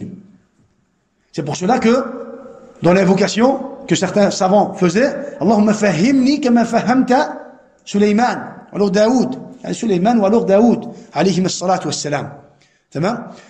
Donc, al-hikma, wa ataynahu al-hikmata, et nous lui avons donné la sagesse et la faculté de bien juger. Ici, la sagesse, c'est quoi? C'est la compréhension dans le din. La compréhension dans le din. Wa fasl al-khitab. Fasl al-khitab, c'est quoi, ikhwa? Fasl al-khitab, ilm al-qada. Ilm al-qada, wa al-fahma bihi. Fasl al-khitab, la faculté de bien juger. De bien juger, c'est quoi? C'est les règles de l'qada. Allah subhanahu wa ta'ala avait appris au prophète Daoud les règles, comment il doit juger. القواعد في إثبات الحكم في القضاء في الخصومات, quand il y a une dispute, quand il y a un conflit, quand il y a des problèmes, comment est-ce qu'il doit faire pour gérer, pour juger. Allah subhanahu wa ta'ala, il nous dit qu'il lui a appris cela. Qu'il lui a appris cela. Comment est-ce qu'il doit prendre en considération, on va dire les quoi? Al-bayyinat. On va dire les preuves, les témoins, les jurements. Les jurements. Comment est-ce qu'il doit gérer tout cela? Allah Azza wa Jalla lui a révélé cela. Fasl al-khitab, il y a des savants du tafsir qui ont dit Fasl al-khitab, vous savez c'est quoi? Fasl al-khitab, c'est ce que le prophète nous a transmis par après. Al-bayyinatu ala al-mudda'i wal-yaminu ala man ankar. La preuve est un devoir sur celui qui accuse et le jurement revient à celui qui est accusé. Tu vas accuser quelqu'un. Dans la religion, c'est quoi? Tu accuses quelqu'un, tu lui ramènes des preuves. Tu dis, voilà, moi, je t'accuse d'avoir fait telle chose. Al-bayyinatu ala al-mudda'i, ça veut dire que tu dois ramener quoi? Les preuves. Tu dois lui donner les preuves. Tu dois lui exposer les preuves. Tu dois lui dire, tiens, regarde, voilà, par rapport à quoi je t'accuse. C'est ce qu'on appelle fasl al-khitab. Allah Azza wa Jalla a révélé fasl al-khitab à Daoud alayhi salam. Le prophète nous l'a enseigné par après. Il nous a fait comprendre que fasl al-khitab, c'était quoi? La règle pour trouver une solution au conflit, c'est quoi? La première règle de sharia al-islamiyya. Pour ceux qui veulent, hukm Allah Azza wa Jal. Pour ceux, qui déposent des jugements comme ça à tort et à travers. Le premier jugement, premier hukm de la religion d'Allah tabaraka wa ta'ala, quand il y a un conflit, al-bayyinatu ala al-mudda'i. Les preuves qui doivent être déposées par rapport à celui qui accuse. Deuxième situation, al-yaminu ala man ankar. S'il n'y a pas de preuve, celui qui est accusé, qu'est-ce qu'il doit faire? Il doit jurer. Et le problème, prend fin. Même si, à la base, le qadi imagine que le qadi, il est sûr. Le qadi imagine qu'il est sûr à 100% que, il manque des preuves, ou il est quand même coupable. Non. Dans notre religion, c'est pas comme ça. Dans notre religion, c'est pas par rapport à une déduction, une supposition, par rapport, non. Dans notre religion, il doit y avoir des bayinat, des preuves. Chauffe. Allah Azza wa Jalla, lorsqu'il nous parle de Daoud, alayhi salam, il nous dit qu'il lui a donné la compréhension, wa fasl al-khitab. Là où fasl al-khitab? Fasl al-khitab, bayinatu ala al-mudda'i wal yaminu ala man ankar. La première règle dans l'islam, c'est pour cela qu'est-ce qu'on dit? وَمَنْ لَمْ يَحْكُمْ بِمَا أَنزَلَ اللَّهُ فَأُولَئِكَ هُمُ الْكَافِرُونَ. Ici, ce verset ne parle pas seulement du dirigeant, de celui qui gouverne. Même toi, en tant que musulman, tu dois hukm sur toi-même, dans ta vie, dans tout ce dont tu es capable de juger par rapport à quoi? Par rapport à hukm Allah tabaraka wa ta'ala. Après, ça change d'une situation à une autre. Le jugement peut changer d'une situation à une autre. ولكن ça c'est حكم الله تبارك وتعالى. Ça c'est حكم الله تبارك وتعالى. المهم ici on a fait une parenthèse pour dire que le hikmah c'est quoi? La compréhension. Regardez dans le verset 12 de sourate Maryam. وآتيناه الحكم صبيا. En parlant de qui? En parlant de qui, ikhwa? Yahya alayhi salam. Tamam? Et nous lui avons donné la sagesse lorsqu'il était encore enfant. Lorsqu'il était encore enfant, as-suddi qal al-fahm wal-aql. On lui a donné quoi? La compréhension et la raison. Al-aql, al-fahm. Si tu n'as pas de compréhension, tu ne peux pas comprendre le message d'Allah tabaraka wa ta'ala, les versets d'Allah azza wa jal. Et les versets d'Allah azza wa jal. Taban, ils disent, oh mais cette religion est une religion facile, même le bédouin peut comprendre cette religion. Naam, le bédouin à l'époque du prophète alayhi salatu wassalam, il avait les outils. Le bédouin à l'époque du prophète alayhi salatu wassalam, il avait les outils pour comprendre. Tu lui disais une phrase, juste la ilaha illallah, directement il comprenait. Dans la ilaha illallah, il y a une négation, une affirmation, il y a le hasru wal qasru, il y a des nécessités, une soumission, il comprenait directement ce que ça voulait dire. C'est normal que le bédouin il va comprendre. C'est normal ça. On va pas se comparer, à des gens qui ont vécu à l'époque du prophète, alayhi salatu wassalam, la langue arabe faisait partie de leur coutume, de leur vie.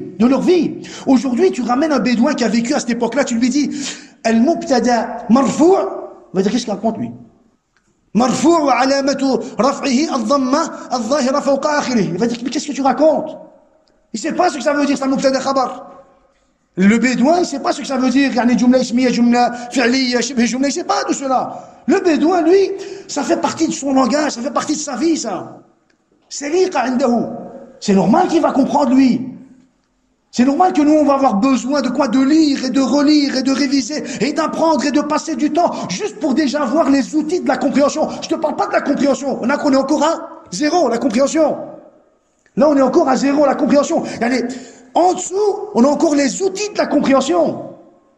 Et puis les règles pour pouvoir comprendre. Je dis pas tout cela pour dire que la religion est difficile, non. La religion est une religion facile. Voilà qu'il y a des sujets, pour pouvoir comprendre, tu as besoin un peu de te fatiguer. Tu dois te dire que tu dois comprendre avant de quoi? Avant d'agir. Avant de faire n'importe quoi. Tamam? Regardez, subhanallah. Allah Azza wa Jalla dit وَلَقَدْ آتَيْنَا لُقْمَانَ الْحِكْمَةَ Luqman al-hikmata. Et nous avons très certainement donné à Luqman al-hikmah, la sagesse. As-Suddi a dit al-fahma wal-aql. Al-fahma wal-aql. Regardez à quel point. Rabbana atina fid dunya hasana wa fil akhirati hasana wa qina adhab an-nar. Le verset dans Sourate Al-Baqarah.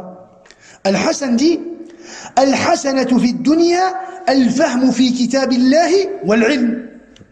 ربنا آتنا في الدنيا حسنة قد ربنا آتنا في الدنيا حسنة donne-moi une hasana يعني ici sur terre et une hasana dans l'au-delà tamam accorde-moi le bien ici sur terre et le bien dans l'au-delà et protège-moi du châtiment de l'enfer. Quand tu fais cette invocation là Al-Hasan al-Basri dit Al-Hasana fi dunya al-fahmu fi kitabillah tafham kitab Allah. Tu dois comprendre le livre d'Allah tabaraka wa ta'ala. Quand il y a un verset, un terme, un mot, une lettre. Wallahi, une lettre change tout le sens de quoi? Du verset. Tu dois comprendre. Al-fahma fi kitabillah wal-ilm. Donc, on a la science, la compréhension et al-isabah, le fait d'atteindre le bon jugement. On va dire la raison. La science, la compréhension et la raison. La science, la compréhension et la raison. Ça va, mes ikhwa? Regardez, l'imam Malik, qu'est-ce qu'il dit? وَإِنَّهُ لَيَقَعُ فِي قَلْبِي أَنَّ الْحِكْمَةَ هُوَ الْفِقْهُ فِي الدِّينِ. Ajib. Il dit وَإِنَّهُ لَيَقَعُ فِي قَلْبِي. Je ressens, il dit, je ressens dans mon cœur, l'imam Malik, je ressens dans mon cœur, je retrouve dans mon cœur que le hikmah qui est cité dans les versets, c'est la compréhension de din. C'est la compréhension de din.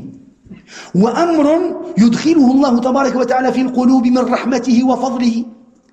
Al-hikmah, c'est la compréhension dans quoi? Dans la religion d'Allah tabaraka wa ta'ala. Et c'est une chose qu'Allah Azza wa Jalla met dans les cœurs selon sa miséricorde et sa justice. Rahmatihi wa fadlihi. Wa mimma yubayyin dhalika, il dit, ce qui peut t'expliquer cela, c'est que tu peux voir l'homme, un homme, annaka tajidu ar-rajula 'aqilan fi amri ad-dunya idha nadara fiha. Tu peux voir un homme qui est conscient, qui est malin en ce qui concerne, on va dire, les choses de la vie d'ici-bas. Il sait gérer ça. Tamam. Yani, on va dire, gérer tout ce qui est en relation avec yani, les situations ou les choses de la vie d'ici-bas, tu vois, il sait gérer tout cela. Tamam. Et tu peux voir un deuxième, il est faible, il n'arrive pas à gérer le dunya. Tout ce qui est, on va dire, les choses en relation avec la vie d'ici-bas, il n'arrive pas à gérer cela. Il n'arrive pas à gérer. Pour sa religion, il fait les choses correctement. Au moins pour sa religion, il fait les choses correctement. Basiran bihi, il a une clairvoyance dans quoi? Dans sa religion. Il ne sait pas gérer dunya, au moins il a une clairvoyance dans quoi? Dans sa religion. Dans sa religion. Tamam. Alors il dit, al-hikmah, la compréhension dans le din, est quelque chose qu'Allah Azza wa Jal donne à un et il l'interdit à un autre. Il l'interdit à un autre. Et puis il termine ce chapitre en disant فَالْحِكْمَةُ الْفِقْهُ فِي دِينِ اللَّهِ. L'hikmah, c'est quoi? La compréhension dans la religion d'Allah tabaraka wa ta'ala. La compréhension dans la religion d'Allah tabaraka wa ta'ala. C'est important ça, ikhwa. C'est important de comprendre ça. Ce point, yani, c'est la première règle. Al-fahm, c'est la première règle. Et pour toi déjà, pour toi-même, quand tu vas lire un texte, un verset, un hadith, un récit, première chose que tu dois te dire à toi-même, en toi-même, c'est de quoi? De comprendre tout d'abord ce verset. Avant même de l'utiliser à gauche ou à droite. Tu ne vas peut-être jamais l'utiliser. Tu ne vas peut-être jamais l'utiliser. Walakin, tu dois comprendre ce verset. Comprendre. Regardez. Muhammad ibn al-Mughir al-Mazini dit que les hukama, yani les sages ou les savants ont dit al-aqlu ra'id al-ruh. Al-ra'id, yani c'est le chef, le commandant, le maître. Il dit al-aql ra'id al-ruh. L'aql, la conscience, l'aql, la raison. Et le chef de l'âme, la conscience, la raison, l'aql, est le chef de l'âme. Wal-ilmu ra'idul aql. La science est le chef de la raison. La science. Regardez. Hayatul muru'ati as-sidq. La vie de la personnalité du musulman est basée sur le fait qu'il soit véridique. Le fait qu'il soit véridique. La vie, al-muru'a c'est quoi? C'est ta personnalité. La vie de ta personnalité est basée sur le fait que tu sois véridique. Si tu es sadiq, ça veut dire que tu as une personnalité. Si tu veux alimenter ta personnalité dans le bon sens, sache que tu dois être véridique. C'est cette qualité qui va entretenir, qui va alimenter ta personnalité. Wa hayatur ruh al-afaf. La vie de ton âme, c'est la pureté. Tu veux garder ton âme sainte, tu dois prendre soin de quoi? De ce principe, la pureté, l'afaf. Il dit wa hayatul hilm al-ilm. La vie de la douceur, c'est la science. Plus tu vas apprendre la science et plus tu vas avoir en toi une sagesse et une douceur. Wa hayatul ilm al-fahm. Et la vie de la science est la compréhension. Si tu n'as pas de compréhension, tu n'as pas de science. C'est ça qu'il veut dire. Si tu veux faire en sorte que la science soit présente en toi-même, tu veux entretenir ta science, tu dois comprendre. Wa hayatul ilm al-fahm. Tu dois comprendre. Wa hayatul fahmi al-amal. Et la vie de la compréhension, c'est quoi? C'est l'application. Plus tu vas appliquer, plus tu vas comprendre. Plus tu vas appliquer la religion, et mieux tu vas comprendre la religion. Wa hayatul fahm, la vie de la compréhension est basée par rapport à quoi? Est basée sur l'application. Tu vas appliquer, tu vas comprendre. Tu vas appliquer, tu vas comprendre. Tu vas comprendre, tu vas entretenir ta science. Tu vas entretenir ta science, tu vas être doux, tu vas avoir une sagesse sur toi-même. Tu vas suivre le chemin de la pureté, de la pudeur, tu vas entretenir ton âme. Tu vas être véridique, tu vas entretenir ta personnalité. La raison va entretenir ta science. Tamam? Il a akhiri. Regardez Sufyan ibn Uyayna. Sufyan ibn Uyayna, il dit Awwalul ilm. Sufyan ibn Uyayna, lorsqu'il parle de la science, il dit Awwalul ilm al-istima'. Le premier pas dans l'ilm, c'est d'écouter. Écoutez, Abdallah, écoutez. L'istima'. Thumma al-fahm. Ensuite, la compréhension. C'est pas étudier. C'est pas étudier. Tu peux étudier, il y en a des centaines de bouquins. Tu peux réciter les récits, il y en a par cœur, sans faire d'erreur. Tu peux connaître les récits par cœur. Connaître par cœur n'est pas de la science. N'est pas une science, ikhwa. Ce n'est pas parce qu'on connaît les récits par cœur que ça veut dire qu'on est savant. Ce n'est pas parce qu'on connaît le Coran par cœur que ça veut dire qu'on est savant. Non, ikhwa, non. Le premier pas dans l'ilm, quand tu veux apprendre l'ilm, premier pas, écoute d'abord. Deuxièmement, comprends. L'istima', thumma al-fahm. Ensuite, al-hifz. Ensuite, étudie. Tu dois étudier. Tu étudies si tu es capable d'étudier. Ensuite, quatrième étape, al-amal. Tu mets en application. Tu mets en pratique ce que tu as appris. Ensuite, al-nashru. Tu propages. Tu propages. Tu ne commences pas à propager avant même de quoi? De comprendre. Avant même de comprendre, avant même d'écouter. D'abord écoute, d'abord comprends. D'abord comprends. Regardez ça. Ça, c'est la parole d'un des prédécesseurs de Sufyan ibn Uyayna. Sufyan ibn Uyayna. Et on a cité autant de paroles. On a cité autant de paroles, ikhwa. Al-Fudayl ibn Iyad.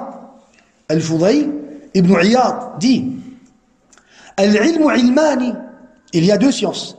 Ilmun bil lisan wa ilmun bil qalb. La science avec la langue et la science avec le cœur. Wa amma al-ilmu bil qalbi fadhaka al-ilmu an-nafi'. La science avec le cœur qui est en réalité quoi? La compréhension, c'est la science utile. C'est ce qui va avoir effet sur toi, c'est ce qui va faire effet sur toi. C'est ce qui va faire effet sur toi. Ça va te protéger de tomber dans le muharramat ila akhiri. La science du cœur, la compréhension, quand tu comprends, khalas, tu mets en application. Ça te protège de quoi? De tomber dans le muharramat. Wa amma al-ilmu bil lisan. La deuxième science, la science qui est quoi? La science qui est au bout de la langue. Fadhaka hujjatullahi ala khalqihi. C'est quoi? C'est la preuve d'Allah qui a été établie sur les gens. Et en réalité, ce qui est au bout de la langue des gens, en réalité, c'est comme si Allah Azza wa Jal, par ces quelques paroles qui vont sortir de la bouche d'une personne ou d'une autre, Allah Azza wa Jal va établir sur nous ces preuves. C'est seulement pour établir les preuves, pour nous rappeler les preuves. Voilà que la science, la vraie science, c'est ce qui va passer par le cœur. C'est ce qui est basé sur la compréhension. Al-ilmu al-fahm. Al-ilmu al-fahm. Regardez, je vais citer encore un verset, le verset 45 de sourate Sad. Allah Azza wa Jalla dit وَاذْكُرْ عِبَادَنَا إِبْرَاهِيمَ وَإِسْحَاقَ وَيَعْقُوبَ أُولِي الْأَيْدِي وَالْأَبْصَارِ. Et rappelle-toi d'Ibrahim, d'Ishaq et de Yaqub, nos serviteurs puissants et clairvoyants. Al-Aïdi, Ulil Aïdi wal Absar. Al-Aïdi wal Absar. Ça veut dire quoi? Al-Aïdi, c'est le pluriel des mains. Al-Absar, pluriel, on va dire, des yeux. Tamam, ou alors, de la vue. Tamam. En français, ça a été traduit en disant, nos serviteurs puissants et clairvoyants. Mujahid dit Al-Aïdi al-Quwwatu fi amrillah. Al-Aïdi, c'est la force sur les ordres d'Allah tabaraka wa ta'ala. Wal-Absar, al-Uqul. Al-Uqul, la raison ou alors la conscience. Mujahid dit Al-Aïdi al-Quwwatu fi at-ta'a. Al-Aïdi, c'est-à-dire quoi? Al-Aïdi, la puissance sur l'obéissance d'Allah tabaraka wa ta'ala. Wal-Absar al-Basaru fil haqq. La clairvoyance de la vérité. La clairvoyance de l'haqq, de la vérité, envers la vérité. Qatada dit U'tu quwwatan fil ibadati wa basaran fid din. Allah leur a donné une force dans l'adoration et une clairvoyance dans la religion. Une clairvoyance dans la religion. As-Suddi dit Al-Aïdi al-Quwwatu fi ta'ati Allah wal-Absar al-Basaru fi dinillahi bi'uqulihim.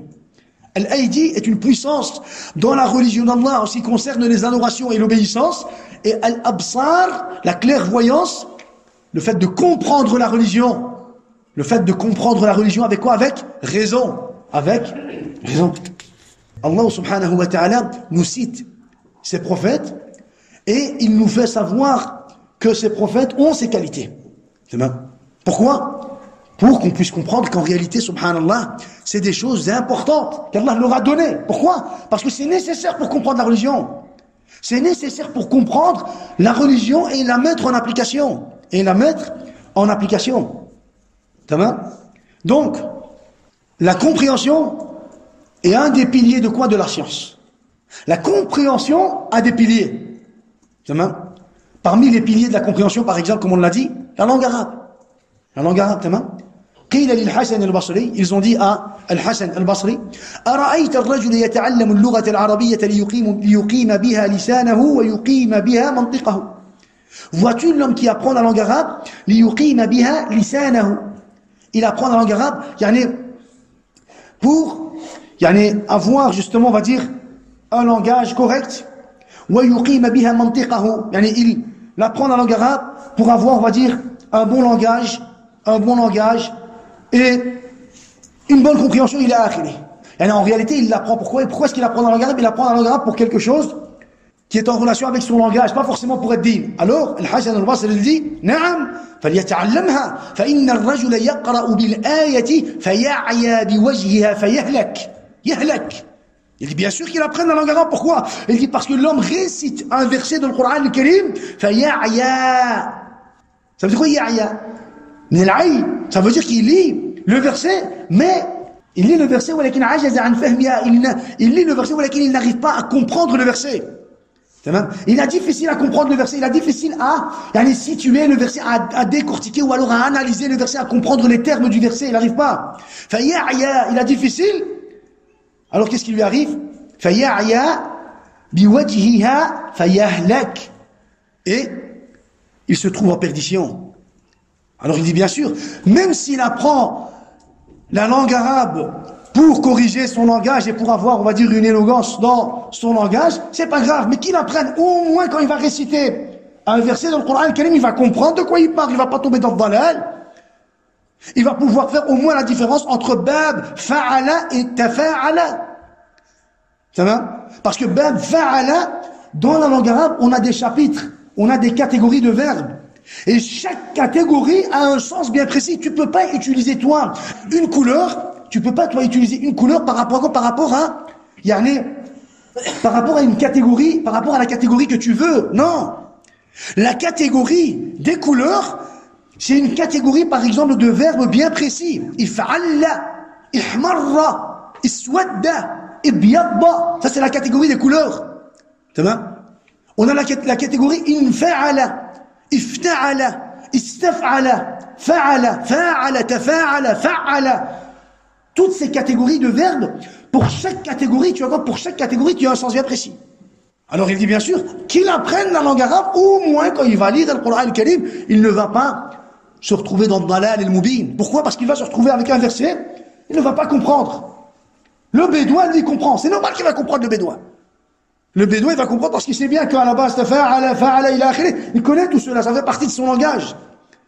C'est pour cela que le bédouin, une fois, il a entendu un verset, il a entendu, une personne en train de réciter le Coran al-Karim, et à la fin, le lecteur s'est trompé.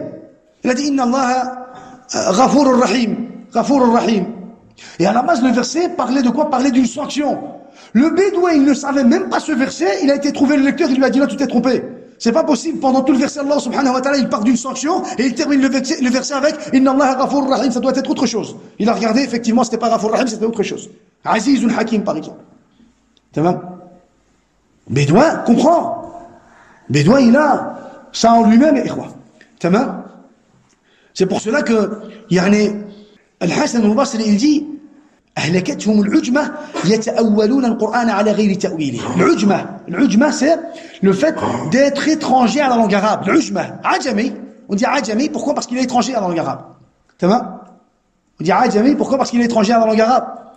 أهلكتهم العجمة, c'est le fait qu'ils aient été étrangers à la langue arabe. L'ujma, qu'ils ont été anéantis. C'est à cause de cela qu'ils ont été anéantis. Pourquoi? Parce qu'à cause de leur ujma, ils ont interprété le Coran, les versets du Coran différemment. Ajami, qu'est-ce qu'il va faire? Il va prendre un verset, il va prendre un mot, et il va essayer de le comprendre à sa manière. Tu ne dois pas comprendre le Coran à ta manière. T'expliques pas le Coran avec un dictionnaire, on va dire le dictionnaire Robert. C'est pas par rapport, je veux dire, à des explications sur Internet que tu vas expliquer, que tu vas interpréter le Coran al-Karim. Le Coran al-Karim c'est en arabe, tu dois le comprendre en arabe, les termes en arabe. C'est parce qu'ils sont ajami. C'est parce qu'ils n'ont pas la langue arabe qu'ils vont tomber dans le dalal. Ils vont prendre un mot, ils vont l'utiliser dans le mauvais contexte. C'est pour cela l'imam al-Asma'i qui était, on va dire, le sommet de la langue arabe, qu'est-ce qu'il dit? L'Irak, c'était le centre de char, de l'fassad, des sectes, le Jahmiya, le Mu'tazila, ila akhiri. L'Asma'i, il dit, tous ceux qui se sont égarés en Irak, c'est à cause du fait qu'ils ignorent la langue arabe. Ils ne savaient pas la langue arabe. Le Qadariya, ils sont tombés dans quoi? Dans le dalal à cause de cela. Le Jahmiya, pareil. Le Mu'tazila, pareil. Tamam. Subhanallah. Donc, le musulman, qu'est-ce qu'il doit faire, ikhwa? Le musulman, il ne doit pas se lancer. Dans quoi? Dans l'utilisation des récits coraniques prophétiques et même des récits des prédécesseurs à sa façon. À sa façon. C'est dangereux, ikhwa. Wallahi, c'est dangereux. Tu peux utiliser un verset dans une mauvaise situation ou alors dans une situation qui ne convient pas justement à ce verset et te retrouver en perdition à cause de cela. Le musulman, il doit agir avec science, avec ilm, avec compréhension. Regardez l'imam al-Darimi, il nous rapporte la parole de Ali ibn Abi Talib, il dit La khayra fi ibadatin la ilma fiha. Il n'y a pas de bien dans une adoration dans laquelle il n'y a pas de quoi? De science. Tu fais une adoration sans science, la khayr, il n'y a pas de bien. Ça sert à rien d'adorer Allah sans science. Quand tu vas adorer Allah, adore-la avec science. Wa la khayra fi ilmin la fahma fiha. Et il n'y a pas de bien dans une science dans laquelle il n'y a pas de quoi? De compréhension. Masha'Allah, tu as une grande science, tu as étudié, walakin, pas de compréhension. La femme, il n'y a pas de bien dans cette science. Pourquoi? Parce que tu vas utiliser cette science, pas comme Allah te l'a ordonné, tu vas utiliser cette science pas selon les règles justement de Sahaba d'Ahl Sunnah wal Jama'a. Tu vas oublier qu'en réalité dans la science, il y a le Nasir, le Mansour, le Muhkam, le Mutashabih, l'Aam, le Khas, le Mutlaq, le Muayyan, le Mujmal, le Mubayyan, ila akhiri. Tu vas oublier cela. Tu vas faire à ta façon. Wala khayra fi qira'atin la tadabbura fiha. Et il n'y a pas de bien dans une lecture, le Coran al-Karim, ou alors on va dire des récits, sans méditation. Donc, tu dois comprendre ce que tu lis. Tu dois méditer sur ce que tu lis. Tu dois comprendre ce que tu apprends. Et tu dois connaître comment adorer Allah tabaraka wa ta'ala. Comment adorer Allah tabaraka wa ta'ala. Regardez, subhanallah, regardez. Parmi les règles, je rentre pas dans le sujet, on va dire, en détail, juste pour comprendre que la compréhension a des règles. Tu peux pas prendre le mushaf, le lire en arabe et en français, et puis déduire des jugements par rapport à ta compréhension. Non. Tu peux comprendre, tu vas comprendre, ya akhi. Tu peux comprendre le Coran al-Karim, tu vas lire en arabe et en français, ou dans n'importe quelle autre langue, tu vas comprendre le message général qui fait partie des bases de l'islam, le message d'Allah, le message de tous les prophètes. Walakin, quand tu veux déduire un jugement, quand tu veux déposer un jugement par rapport à un verset, ça, tu as besoin de l'ilm. Tu as besoin de comprendre d'abord. Comprendre. Je te parle pas encore, on va dire des règles, on le faire. On va aborder le sujet. Regardez. L'imam Ahmed, il dit يجتنب المتكلم في الفقه هذين الأصلين المجمل والقياس. L'imam Ahmed, il dit celui qui parle dans la religion d'Allah tabaraka wa ta'ala, il doit absolument s'écarter de ces deux faux principes. Celui qui parle de la religion d'Allah tabaraka wa ta'ala, il doit absolument s'écarter de quoi? De ces deux principes. Al-mujmal wal-qiyas. Al-mujmal, c'est quoi? Al-mujmal, c'est tout ce qui est mujmal, général. Al-mujmal, ça veut dire que c'est ambigu, c'est pas clair. Mujmal. Pour le mujmal, qu'est-ce qu'on a besoin, quoi? Pour le mujmal, on a besoin d'une mubayyin. On a besoin de quelque chose qui va, éclaircir, on va dire, ou alors, qui va nous expliquer ce récit qui est mujmal. Pour al-aam, on a le khas. Pour le mutlaq, on a le muayyan. Pour chaque catégorie de récit, on a quelque chose qui va venir et qui va expliquer cela.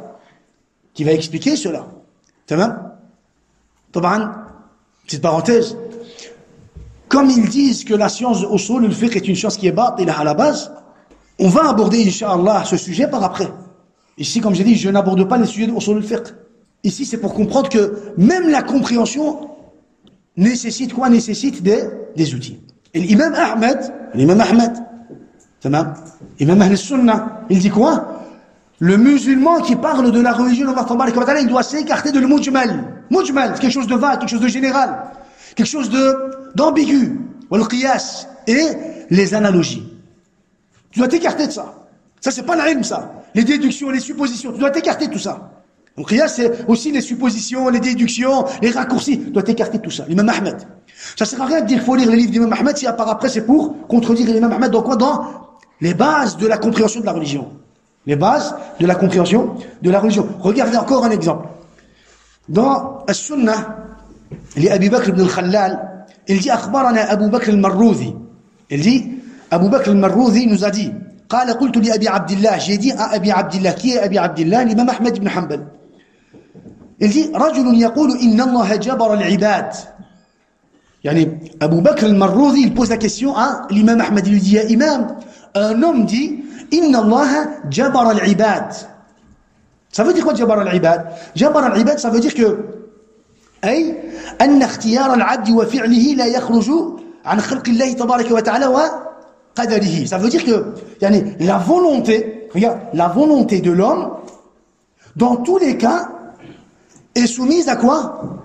À la volonté d'Allah Tabaraka wa Ta'ala et sous le destin d'Allah Tabaraka wa Ta'ala. Est-ce que c'est un sens vrai ou pas, Ikhwa? C'est un sens vrai.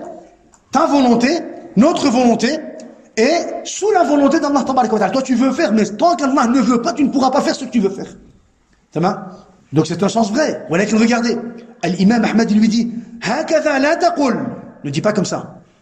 Pourquoi? Wa ankara hadha. Il ne dit pas cela. Parce que Inna Allah jabar al-ibad, c'est pas un terme religieux qui est utilisé dans le Coran al-Karim. Ça, c'est un terme inventé à cette époque-là. Ça a été inventé. C'est un sens correct. Voilà qu'il n'utilise pas ce terme-là qui n'a pas de quoi, qui n'a pas de place dans la religion. Quand on va parler de quelque chose qui fait partie de la religion, on va utiliser le terme religieux. On va parler de quoi? On va parler du terme religieux. Imaginons qu'on va parler, par exemple, du tarout. On va pas, citer, par exemple, un mot en français ou alors en anglais, pour déposer un jugement sur quoi? Sur ce terme qu'on va utiliser. Non, on va toujours revenir sur quoi? On va toujours revenir sur le terme qui a été utilisé dans quoi? Dans la religion. Pareil pour at-tahakum, pareil pour takfir al-mushrikin, pareil pour le mot takfir. On va toujours revenir à quoi? On va toujours revenir au terme utilisé dans la religion d'Allah Tabaraka wa Ta'ala. C'est pour cela que l'imam Ahmed lui dit non, ne dis pas cela. Dis plutôt, yudillu man yasha wa yahdi man yasha. Allah égare qui il veut et il guide qui il veut. C'est la parole d'Allah qui a le sens de cette phrase. Il dit, ne dis pas Inna Allah jabar al-ibad. Non, ce terme, cette phrase-là, ou ces quelques paroles, n'ont pas été utilisées dans la religion d'Allah Tabaraka wa Ta'ala. Donc utilise ce qui a été cité dans la religion d'Allah Tabaraka wa Ta'ala. Ça aussi, c'est le fahm, ikhwa. Ça aussi, c'est le fahm, ikhwa. Al-Muhim, on a besoin de quoi, ikhwa? On a besoin de comprendre. Tout d'abord, ma'rifatu ad-dalil wa fahmihi. Ma'rifatu ad-dalil wa fahmuhu. On doit tout d'abord comprendre la preuve. Connaître et comprendre la preuve. Wa ma'rifatu al-waqi'i wa tahqiquhu. Et on doit comprendre, le concret, le waqi', la situation concrète. On doit comprendre le dalil, mais on doit comprendre aussi le waqi'. Ici, le cours ici, je ne parle pas de comment comprendre une situation concrète, parce que ça a des règles aussi. Non. Ici, je parle seulement de quoi? Seulement de le fahm. Voilà qui me comprend que quand on dit la compréhension, tu dois comprendre le dalil, tu dois connaître le dalil et le comprendre. Et tu dois comprendre, connaître la situation concrète et la maîtriser. Et par rapport à ça, tu vas déposer un jugement. Comprendre. Le prophète, quand il a envoyé Mu'adh ibn Jabal, qu'est-ce qu'il lui a dit? Ya Mu'adh, innaka tarjumu qawman min ahli al-kitab. Ya Mu'adh, quand tu vas au Yémen, tu vas rejoindre des gens qui font partie de Ahl al-Kitab, les Yahoud ou Nasara. Chauffe, qu'est-ce qu'il fait? Il lui apprend le contexte. C'est un contexte différent. Tu connais les dalils, mais attends, il te manque encore une information. Tu dois connaître le contexte. Le prophète, alayhi salatu wassalam, lorsque Après la conquête de la Mecque, le prophète, alayhi salatu wassalam, il s'est retourné vers Aïcha, il lui a dit, Ya Aïcha, tu sais très bien que ton peuple regarde la Kaaba. Lamma banawha, qassaru ala qawa'id Ibrahim. Lorsqu'ils ont construit la Kaaba, ils l'ont diminué par rapport aux bases d'Ibrahim, alayhi salam. La construction d'Ibrahim, alayhi salam, était plus grande. Les bases de la construction de la Kaaba étaient plus grandes. À l'époque d'Ibrahim, alayhi salam. Ya Aïcha, regarde, ton peuple, lorsqu'ils ont construit la Kaaba, ils l'ont pas construit par rapport, ils ont diminué par rapport aux bases d'Ibrahim. Alors, Aïcha radiyallahu anha lui dit, Ya Rasulallah, pourquoi est-ce qu'on ne détruit pas la Kaaba et qu'on ne la refait pas? On devrait peut-être la reconstruire selon les bases d'Ibrahim alayhi salam. Alors le prophète, qu'est-ce qu'il lui a dit? Le prophète connaît le waqi'. Il a regardé le waqi', la situation concrète, une situation réelle. Il a analysé, il connaît. Laula qawmuka hadithu ahdin bil kufri la fa'altu. Si je savais, si ton peuple ne venait pas à peine de sortir du coufre, si ton peuple ne venait pas à peine de sortir du coufre, je l'aurais fait.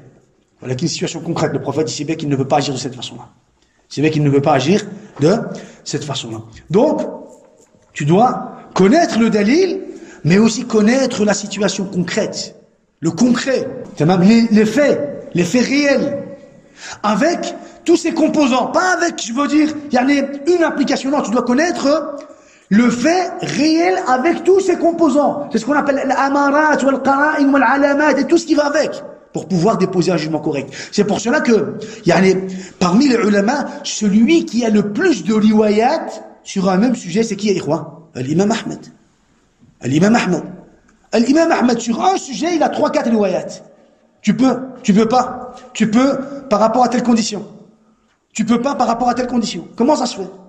Parce que l'imam Ahmed, il n'a jamais répondu comme ça, en prenant un délil. Et il n'a jamais déposé un délil comme ça, je veux dire, du par cœur, de son par cœur, non. L'imam Ahmed, il a l'adilla, en lui-même, il connaît l'adilla. Voilà, qu'est-ce qu'il faisait? Quand on lui posait une question, il analysait la situation et il répondait par rapport à la situation.